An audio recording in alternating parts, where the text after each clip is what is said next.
I would struggle to say that this was an unwinnable election for the Democrats simply because they were the incumbents in a sense, and they had managed to beat Trump once before. Of course, I'm hardly the person to be able to say which piece of the puzzle or pieces of the puzzle you then move around for that. It's interesting to hear you say, Emily, that the Gaza bit is not the reason. And I would tend to agree, but I have to say, like, given my social circles, let's say, a lot of people are definitely bringing that up and saying if only there had been more moral clarity about what Israel is doing, which I agree with at a moral like level, but what I mean to say is that I think there is a genuine belief in some folks on that side of the left in America that it would have made a difference. I don't know whether there's any validity to that, and I don't think I necessarily agree. But yeah, it's attached to the idea of like also being the Liz Cheney, Kamala Harris, pitch and so on, like pitching to the right rather than left.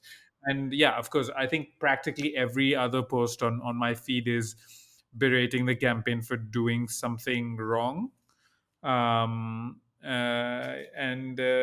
yeah, maybe that's where I take your point, Tom, a little bit more, that all of those might miss some larger argument here about just what people think about Trump. Right. And just to be clear, I'm not saying that the campaign did the right thing morally. I'm saying that if you look at the map, like, that's not what happened, right? She didn't, right? Like that's not the reason.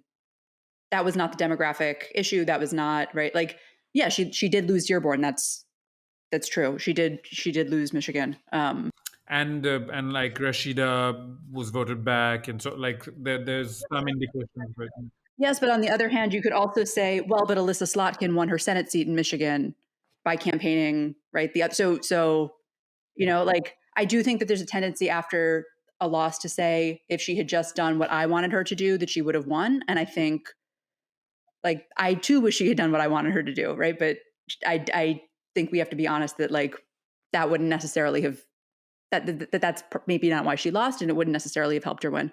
And I think the idea that, like, well, this member of Congress won, or this senator won, like, yes, that happened in many of the states that she lost. So clearly there's something beyond one issue that happened between Senate and the presidency, because she lost Wisconsin too, and Tammy Baldwin is going to be in the Senate from Wisconsin. I'm going to use a point that Tom made to pivot out globally, which is so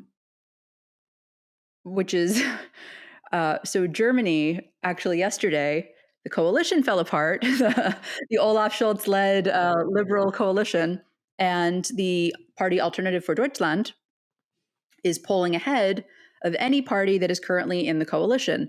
Alternative for Deutschland, obviously the quite right-wing party that's sort of cut its teeth politically by being xenophobic. So we will see how that goes as well.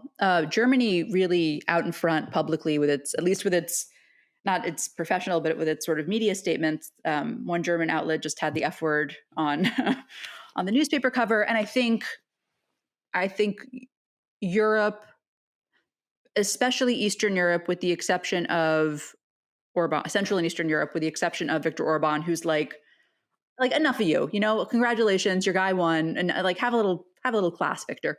I think broadly Central and Eastern Europe specifically is quite worried about the result of this election because of Trump's fondness for Putin, because he has said that Zelensky is like basically implied that he's a con man.